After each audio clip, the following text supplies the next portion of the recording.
Welcome back to my channel. புதுசாக இந்த வீடியோவை பார்த்துட்டு இருக்கிறவங்க உங்களுடைய ட்ரேடிங் வியூ ஐடி வந்து எனக்கு நீங்கள் ஷேர் பண்ணணும்.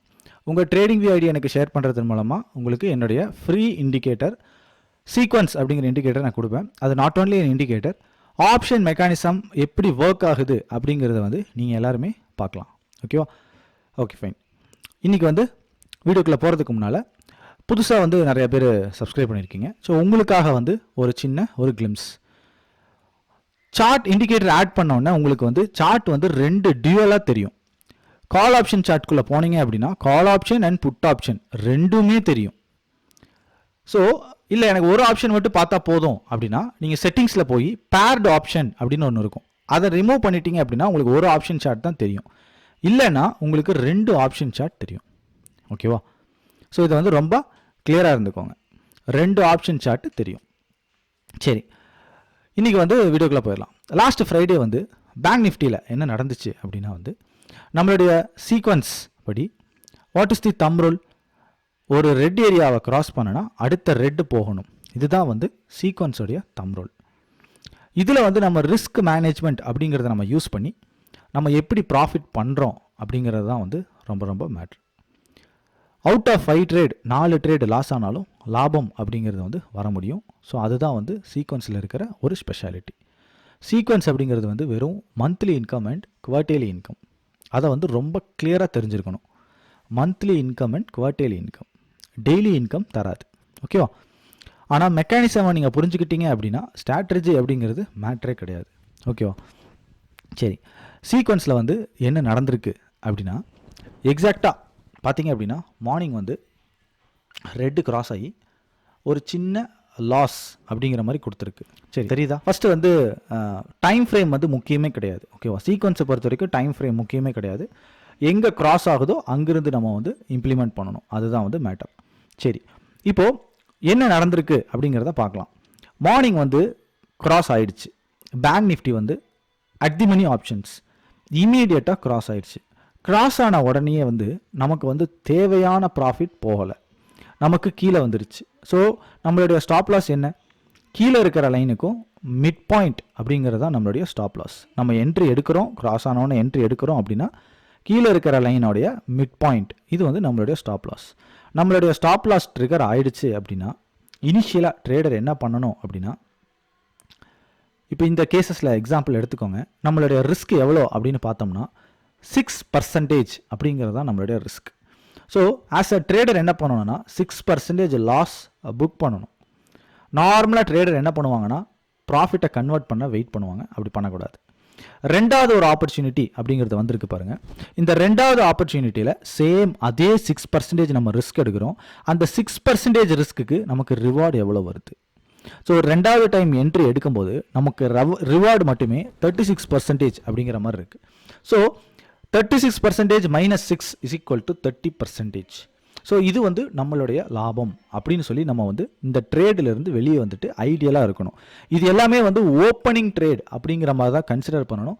10:30க்கு மேலே ஃப்ரெஷ்ஷாக எந்த ட்ரேடுமே எடுக்கக்கூடாது. 10 to 10:30 ப்ராஃபிட் புக் பண்ணுறது தான் எய்மாக இருக்கணுமே தவிர புது ட்ரேட் எடுக்கக்கூடாது. இது வந்து ஓப்பனிங் ட்ரேட் மெக்கானிசம். ஒரு தடவை நான் ரெஃப்ரெஷ் பண்ணுறேன். இது ஆல்ரெடி என்னுடைய சப்ஸ்கிரைபர் எல்லாருக்கும் தெரிஞ்ச விஷயம். நியூ சப்ஸ்கிரைபர் நிறைய பேர் வந்திருக்கீங்க. ஸோ நானும் வந்து என்னுடைய நெக்ஸ்ட் லெவல் ஆஃப் இதுக்கு நான் போகிறேன். ஸோ நெக்ஸ்ட் லெவல் வந்து நம்ம என்னென்ன பண்ண போகிறோம், எப்படி வந்து இந்த லாஜிக்கல் ட்ரேடர்ஸை நம்ம க்ரோ பண்ண போகிறோம் டுகெதர், அப்படி எல்லாமே வந்து ரொம்ப இன்ட்ரெஸ்டிங்காக இருக்க போகுது. ஆல்ரெடி என்னை ஃபாலோ பண்ணுறவங்களுக்கு ஆல்ரெடி தெரியும் வாட் இஸ் தி திங் அப்படின்னு. ஸோ கொஞ்சம் கொஞ்சமாக என்னுடைய சீக்ரெட்ஸ் எல்லாமே வந்து ரிவீல் பண்ணுறேன். ஸோ அந்த சீக்ரெட்ஸ் ரிவீல் பண்ணுறதுக்கு முன்னால் I need a basement, follower basement, every thing. ஓகேவா? ஒரு வீடியோ வந்து ஒரு வியூ போகணும் அப்படின்னா அதுக்கு என்னெல்லாம் தேவையோ ஸோ அந்த மாதிரியான ஃபார்மேட்டுக்கு நான் இப்போ வந்திருக்கேன். ஸோ நம்ம கூடிய சீக்கிரம் வந்து வி வில் பி ரீச்சிங். ஓகேவா? ஸோ அதில் வந்து ஒரு மாற்றம் கிடையாது. ஸோ நான் அதுக்காக நான் ஒர்க் பண்ணுறேன். ஸோ உங்களுடைய ரெஸ்பான்ஸுக்கு ஏற்ற மாதிரி என்னுடைய ஒர்க் அப்படிங்கிறது இருக்கும். ஓகேவா? ஸோ இப்போ வந்து பேக்ரவுண்ட் லைட் உங்களுக்கு தெரிஞ்சிருக்கும் என்ன கலர் அப்படின்னு சொல்லிட்டு. ஸோ கம்மிங் வீக் 25,000க்கு கீழே நிஃப்டி இருந்துச்சு அப்படின்னா பேக்ரவுண்ட் கலர் தான் வந்து ரிசல்ட். ஓகேவா? ஸோ இந்த மாதிரி இன்ட்ரெஸ்டிங்காக யூனிக்காக நம்ம நிறைய விஷயங்கள் பண்ண போகிறோம். ஸோ அந்த எல்லா விஷயத்துக்கும் உங்களுடைய சப்போர்ட் ரொம்ப ரொம்ப அவசியம். ஸோ இந்த வீடியோவை புதுசாக பார்க்குறவங்க இல்லை ஆல்ரெடி பார்த்துட்ருக்கிறவங்க, எக்ஸிஸ்டிங் இருக்கிறவங்க கண்டிப்பாக உங்களுடைய ஃப்ரெண்ட்ஸ் அண்ட் ஃபேமிலிக்கு ஷேர் பண்ணுங்கள் பிடிச்சிருந்தா. கண்டென்ட்டை பொறுத்த வரைக்கும் pure and pure technical oriented content, ஓகேவா.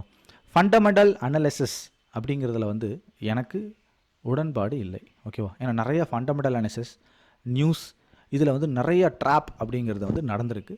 பட் டெக்னிக்கல் அனாலிசிஸில் தான் வந்து ரிஸ்க் மேனேஜ்மெண்ட் அப்படிங்கிற ஒரு விஷயம் இருக்கிறனால சேஃபாக வந்து பண்ண முடியும் அப்படிங்கிறது என்னுடைய பாயிண்ட். நான் சொல்கிறது வந்து ஒரு intraday trade and short term trade. Long term பற்றி நான் பேச வரலை. லாங் டேர்ம் பொறுத்த வரைக்கும் நல்ல கம்பெனி, ஒரு லார்ஜ் கேப் கம்பெனியோ ஒரு நல்ல மிட் கேப் கம்பெனிலையும் இன்வெஸ்டிங் அப்படிங்கிற பாயிண்டில் போனால் அது லாபம் தரும், அது எனக்கு தெரியும். But short term trading and intraday ட்ரேடிங்கில் அது எதுவுமே கை கொடுக்காது. உதாரணத்துக்கு ஒரு நல்ல நியூஸ் வந்தால் மார்க்கெட் கீழே விழுகிறதும், ஒரு பேட் நியூஸ் வந்தால் மார்க்கெட் மேலே போகிறதும் நிறையா கேசஸில் நடந்திருக்கு. ஸோ என்னுடைய பாயிண்ட் என்ன அப்படின்னா, சீக்வன்ஸ் யூஸ் பண்ணுறவங்க மந்த்லி அண்ட் குவார்ட்டர்லி இன்கம் அப்படிங்கிறத வந்து நீங்கள் வந்து எக்ஸ்பெக்ட் பண்ணணும்.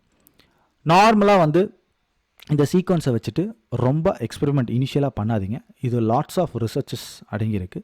இதை பற்றின விஷயங்கள் ஆல்ரெடி என்னுடைய சேனலில் நிறைய விஷயங்கள் நான் ஷேர் பண்ணியிருக்கேன். ஸோ அது ரிலேட்டடாக பாருங்கள். ஸ்டாக் ட்ரேடிங்கை பொறுத்த வரைக்கும் ஆஸ் பர் ஃப்ரீ சர்வீஸ் நான் ஒரு 5 ஸ்டாக்ஸ் எடுத்துகிட்டு வரேன். State bank, TCS, Infosys, Tata motor, Tata steel. So இதை 5ஐயும் வந்து நம்ம அடிக்கடி ரிவ்யூ பண்ணலாம், ஓகேவா. ஸோ அதுக்கும் வந்து நான் வந்து ஒரு ஃப்ரீ சர்வீஸ்க்கு நான் ஆல்ரெடி கொடுத்துருக்கேன். ஸோ அதையும் நம்ம ரிவ்யூ பண்ணலாம். ப்ளஸ் மார்க்கெட் ஓரியன்டாகவும் நம்ம நிறையா டிஸ்கஸ் பண்ணலாம், ஓகேவா. சீக்வன்ஸை பொறுத்த வரைக்கும் ரொம்ப கிளியராக இருங்க. இனிஷியலாக சீக்வன்ஸில் வந்து நான் ஒரே ஒரு ஸ்டார்ட் அப் தான் நான் கவர் பண்ணியிருக்கேன். பட் இந்த ஸ்டார்ட் அப்பே ரொம்ப எஃபெக்டிவாக இருக்கும் ப்ரொவைடட் நீங்கள் கம்ப்ளீட்டாக ஃபாலோ பண்ணணும், ஓகேவா. ஓகே ஃப்ரெண்ட்ஸ், இந்த வீடியோ உங்கள் எல்லாருக்கும் ரொம்ப பிடிச்சிருக்கும்னு நினைக்கிறேன். கொஞ்சம் ஃப்ரெஷ்ஷாக இருக்கும் அப்படின்னு நினைக்கிறேன். இனி வரப்போகிற வீடியோவில் நிறையா இன்ட்ரெஸ்டிங்காக நம்ம பார்க்கலாம். இந்த வீடியோ பிடிச்சிருந்தால் லைக் பண்ணுங்கள், ஷேர் பண்ணுங்கள், மறக்காமல் சப்ஸ்கிரைப் பண்ணுங்கள். Thank you friends.